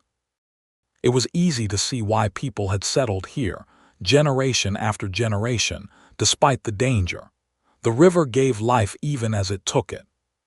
She rolled down the window, just an inch, and listened. At first, nothing but the river's natural sounds. Then, faint but distinct, she heard it, the whispering. Lena, Lena, come to the water, come home. Daniel's voice, or what sounded like Daniel's voice, calling to her, inviting her, promising her peace and reunion. She closed her eyes. I know what you are, she said aloud, to the darkness, to the river, to the thing that was listening. I know what you do, and I'm not afraid of you. The whispering stopped. For a long moment, nothing. Then, from directly outside her window, came a sound that made her blood freeze. Not a voice, but a laugh. Wet, guttural, unmistakably inhuman. We'll see about that, little scientist, we'll see. The sound of something massive moving through water, retreating into the depths. Lena sat there shaking for 20 minutes before she trusted herself to drive. She had made a mistake. She had engaged with it, spoken to it, acknowledged its existence. She had fed it. But she had also learned something important. The creature could be baited, could be provoked, and if it could be provoked, it could be trapped. She just needed to figure out how. Chapter 9: The Trap. The answer came from an unexpected source. Lena was in the library reviewing microfilm of 1973 newspaper coverage of a particularly bad flooding season when she felt a presence behind her. She turned to find an elderly woman standing there, dressed in traditional Dakota clothing, her hair in long braids streaked with gray. "You are the one who asks about the Miniwashitu," the woman said, not a question. "Who are you?" "My name is Sarah Black Elk. Walter is my brother." She pulled up a chair, sat down with the careful movements of the elderly. "He told me about you, said you were brave but foolish, said you were going to get yourself killed." "He might be right." "He might be, but he also said you were the first white person to actually listen, to try to understand instead of just dismissing." Sarah reached into her bag, pulled out a bundle wrapped in deer hide. "I brought you something. Something my grandmother gave to me that her grandmother gave to her." Lena unwrapped the bundle. Inside was a necklace, a leather cord strung with small objects that looked like teeth or claws, interspersed with beads of red and black. "These are the teeth of the Miniwashitu," Sarah said, "or rather of its young. My great-grandmother found them on the shore in 1893 after a feeding. She made them into this charm. The creature has young. Everything has young, even monsters." Sarah pointed to the teeth. "These are the key. The Miniwashitu is ancient, powerful, but it has vulnerabilities. It is protective of its offspring. It can be lured by their scent. It can also be harmed by them." "Harmed how?" "The young are not yet fully formed. They are still malleable, still developing. If you were to consume them to make their essence part of yourself, you would become toxic to the parent, poisonous." Sarah's eyes were hard, unforgiving. "My grandmother did this. In 1923, when the creature took her husband, she ate 3 of the young she found on the shore. Then she walked into the water and let the creature take her. It died or went back to sleep for a long time. No one knows which, but she saved the town." Lena looked at the teeth. They were small, no larger than her thumbnail, but they felt heavy with significance. "You want me to eat these?" "I want you to have the option, the choice my grandmother made." Sarah stood, adjusting her shawl. "But understand, if you do this, you won't survive. The young will consume you from within just as they would have consumed their hosts. You will become bait and weapon and sacrifice all at once." "Why are you telling me this?" "Because someone has to stop it, and you seem determined to try." Sarah walked toward the door, then paused. "Walter is dying. The cancer they found last month, it's spreading fast. He doesn't have long. He wanted me to tell you that he's sorry for not warning you better, for not stopping you from going to the river that night. It's not his fault. He doesn't see it that way." Sarah looked back, and for a moment Lena saw something in her expression that looked like hope. "Be careful, Lena Winthrop. The Miniwashitu is more than a monster. It's a reflection of our fears, our grief, our desperate need to believe that death is not the end. It uses that need against us. Don't let it use yours." She left, and Lena sat alone with the necklace of teeth, contemplating her options. Chapter 10: The Preparation. Lena spent the next 3 days preparing. She bought a boat, a small aluminum fishing vessel with an outboard motor. She stocked it with flares, kerosene, emergency supplies. She made arrangements with Sheriff Doherty. If she wasn't back by dawn, he was to come looking her, and he was to bring fire. She also spent hours each day in meditation, trying to clear her mind, to make herself less appetizing to the creature. She thought of Daniel, but without grief. She thought of the creature, but without fear. She tried to become empty, a hollow shell that offered nothing to the predator. It was the hardest thing she'd ever done. On the 3rd day, she took the necklace to a chemist in the city, a friend of a friend who didn't ask too many questions. He analyzed the teeth, confirmed what Sarah had said. They were biological material, rich in proteins and enzymes that could potentially be toxic to a creature with the Miniwashitu's biology. If you eat these, the chemist warned, you'll get sick, very sick. Your body will try to reject them, and if what you say is true, they'll start consuming you from within. You'll have maybe 12 hours before they mature enough to kill you. How long before they become toxic to the parent creature? 4 to 6 hours, maybe less if your metabolism is fast. The chemist looked at her with concern. Are you sure about this? There has to be another way. If there is, I haven't found it. She ground the teeth into a fine powder and mixed it with water. It tasted like copper and rot and something else, something that made her gag. She held the mixture in her hand, staring at it, for nearly an hour before she drank it. Then she went to the boat and waited.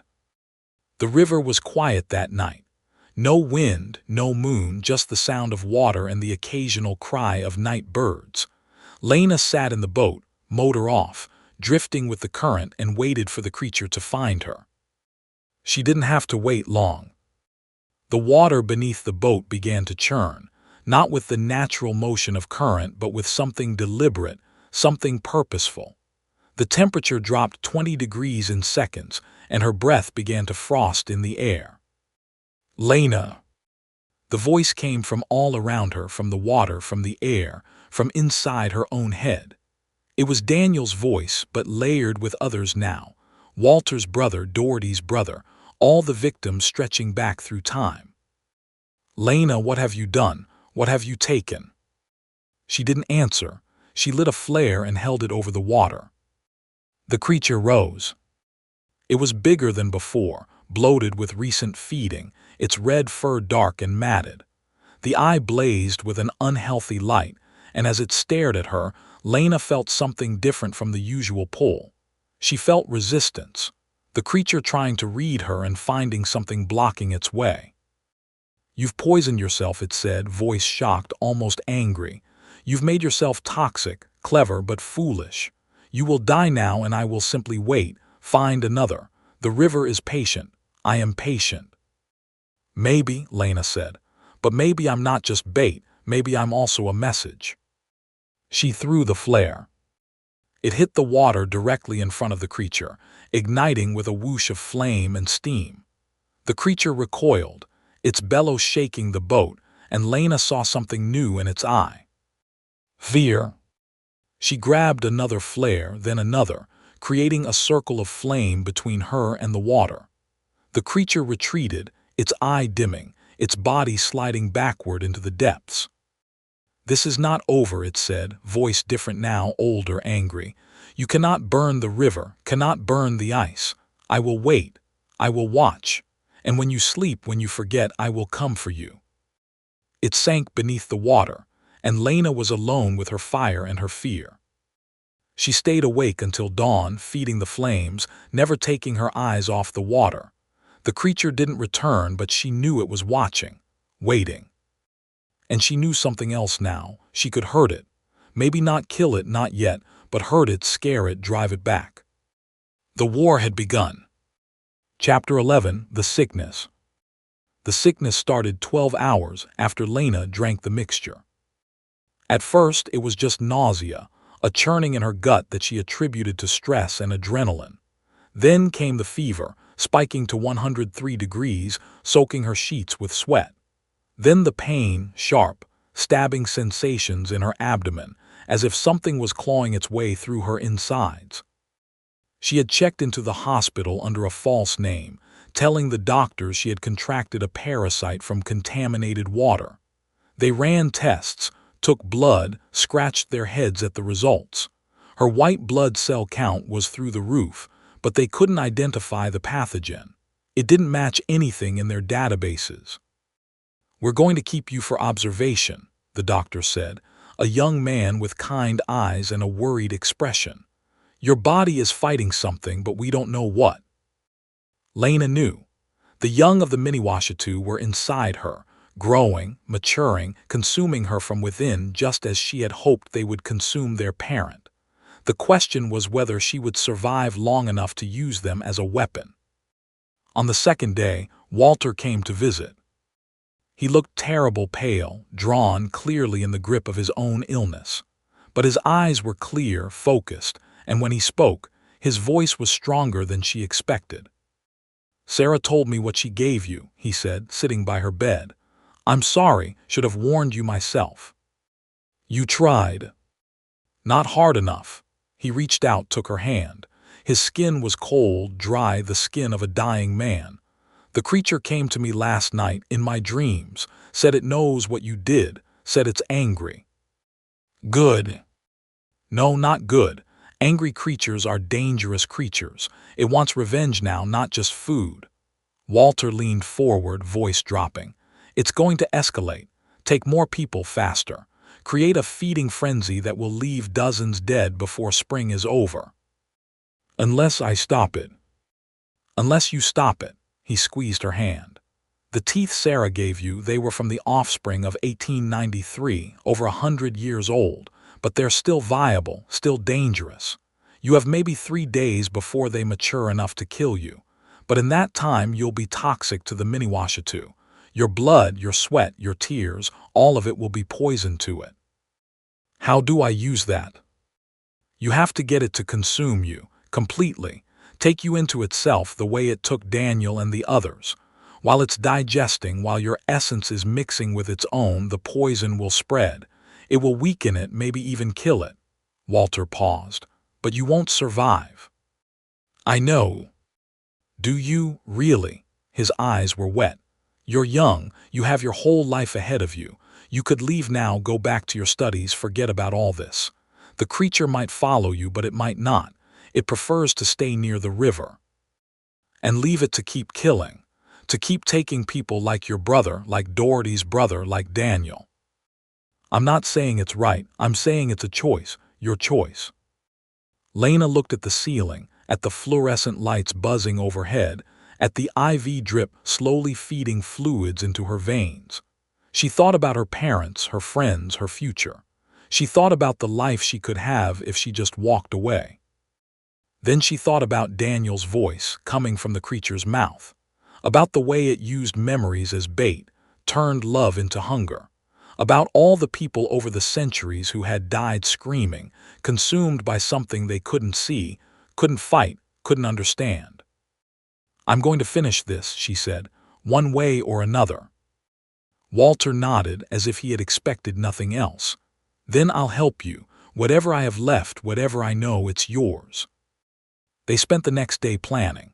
Walter told her everything he had learned in 80 years of living with the creature's shadow, its habits, its weaknesses, its patterns of behavior. He told her about the deep places, the parts of the river where the water ran slow and dark, where the ice was thickest even in summer.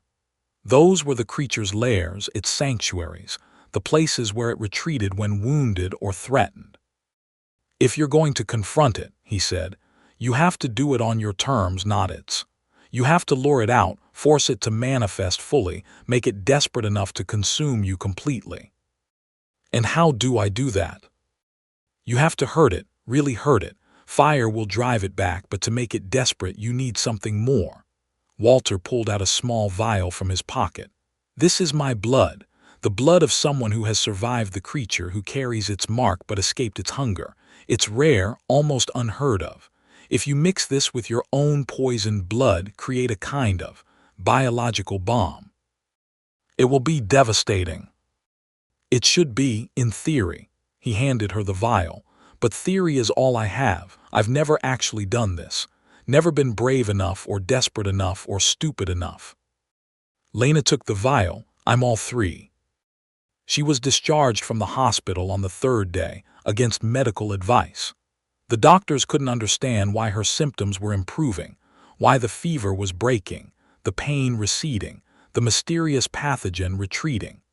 They didn't know that Lena's body was adapting, learning to coexist with the parasites inside her, to hold them in check through sheer force of will. She had bought herself time, maybe enough to finish what she had started. Chapter 12: The Confrontation. They went to the river at dusk on the 3rd day. Lena, Walter, and Sheriff Doherty, the only 3 people who knew the truth, the only three willing to face it.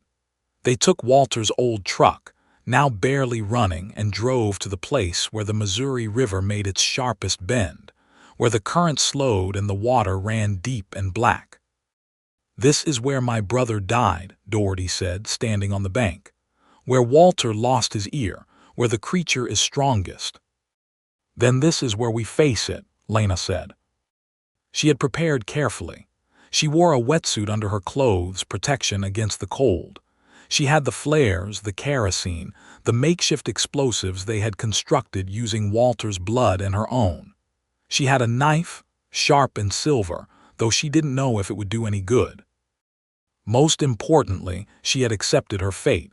She was going to die tonight. The only question was whether she could take the creature with her. "The plan," she said, as they stood on the bank watching the water. "Walter, you stay on the shore. If something goes wrong, if I fail, you need to be here to tell the story, to warn the next ones. I should be out there with you. You're too weak and someone has to survive." She turned to Doherty. "Sheriff, you have the flamethrower." He patted the weapon strapped to his back. "Got it from the National Guard Armory. Don't ask how. If I give the signal, if I shout burn, or if I go under and don't come up, you light up the river. Don't hesitate. Don't wait, just burn it all. You'll die. I'm already dead, just haven't stopped moving yet."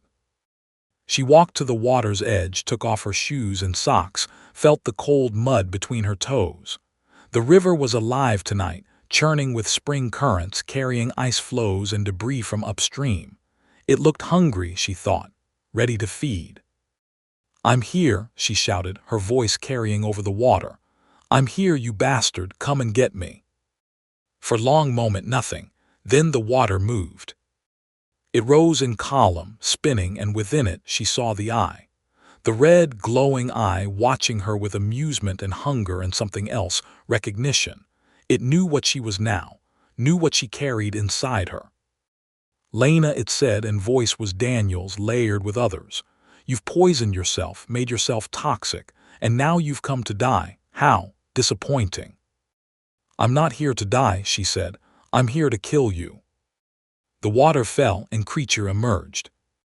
It was bigger than before, bloated with recent feeding, with the lives it had taken since Daniel.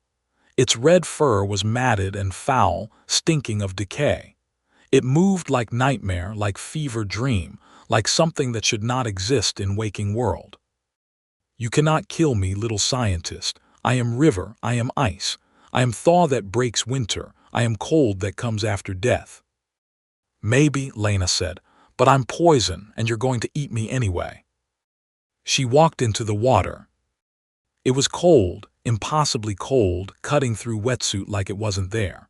But she kept moving, one step at a time, until water reached her waist, her chest, her neck. The creature waited, patient, eye glowing brighter as she approached. "Why?" it asked, and for first time she heard genuine curiosity. "Why throw your life away?" "Because you took Daniel, because you've taken thousands over centuries, because someone has to stop you." She was close now, close enough to touch. "And because I think you're scared. I think you know what's inside me, and I think you can't resist it." The creature laughed, but laugh was hollow, unconvincing. Perhaps you are right.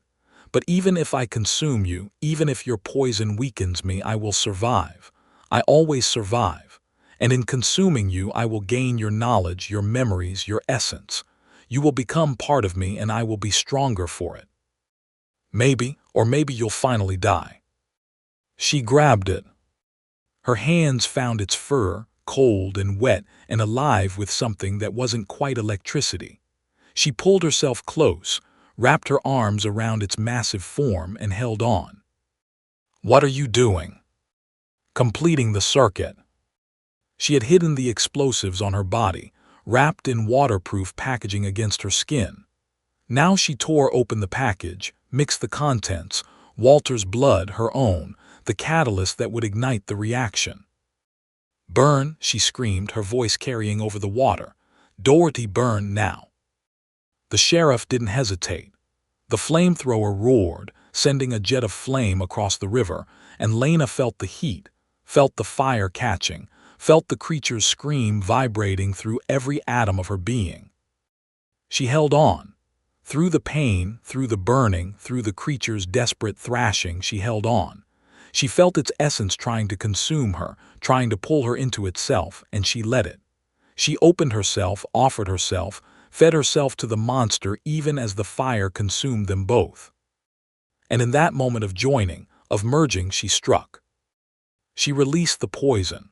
All of it, everything she had been holding back, everything her body had been nurturing and protecting. She flooded the creature's being with her own toxic essence, with the parasitic young that had been consuming her, with the hatred and determination and refusal to die alone. The creature screamed. It was sound unlike anything Lena had ever heard, not just physical, but spiritual, existential. The scream of something ancient and powerful realizing that it could actually die, that its endless hunger might finally meet its end. She felt it unraveling, felt its patterns breaking down, its essence dissolving, its consciousness fragmenting into thousands of pieces that scattered across the river, across the ice, across the night. And she felt something else, something unexpected. She felt the others, the victims, the ones who had been consumed over centuries, their memories trapped in the creature's endless hunger. She felt them being released, set free, floating away like sparks on the wind. She felt Daniel. "Lena," he said, and his voice was clear, unfiltered by the creature's corruption. "Let go. You have to let go." "I can't. If I let go, it will survive." "It's already dead. Feel it. Feel the emptiness where it was." She did. The creature was gone, its essence dissipated, its hunger finally sated by its own destruction. All that remained was fire and pain, and the slow realization that she was burning too. "I don't want to die," she whispered. "Then don't," Daniel said. "Swim, Lena, swim upstream, against the current, that's how you get out." She released her hold on the creature's corpse, what remained of it, and kicked. Her legs were weak, her body ravaged by poison and fire, but she kicked. She swam. She fought against the current, against the darkness, against the weight of the water pulling her down. Hands grabbed her. Strong hands, human hands, pulling her up, pulling her out, dragging her onto the shore where the air was cold and clean and full of smoke. She lay on the bank, coughing up water, her body burned and broken and alive. "We got you," Doherty said, his face hovering over hers. "We got you out." The creature. Dead or gone, or whatever it is when things like that stop moving. He helped her sit up, wrapped her in a blanket that smelled of gasoline and river mud. "You did it, Lena. You actually did it." She looked at the river. The water was still burning in places, patches of flame dancing on the surface. But beneath that, she could see the current moving, natural and free, carrying the ashes of something ancient away toward the sea. "Walter." Here, the old man was sitting on a rock watching the fire, his face peaceful. "I saw it, Lena, saw the end. The others, the ones it took, they're free now. I felt them go. Including your brother." "Including my brother." He turned to her, and for the first time since she'd met him, he was smiling. "Thank you, for finishing what I couldn't, for being braver than I ever was." "I wasn't brave, I was just too stubborn to quit." "That's what bravery is." They sat on the bank together, the three of them, watching the river burn and the stars come out. The creature was gone. The threat was ended. The cycle was broken. Or so they thought. Chapter 13. The Eye Remains. Lena woke in the hospital 3 days later. She had been unconscious for most of that time, her body recovering from the trauma of poisoning, burning, and near drowning.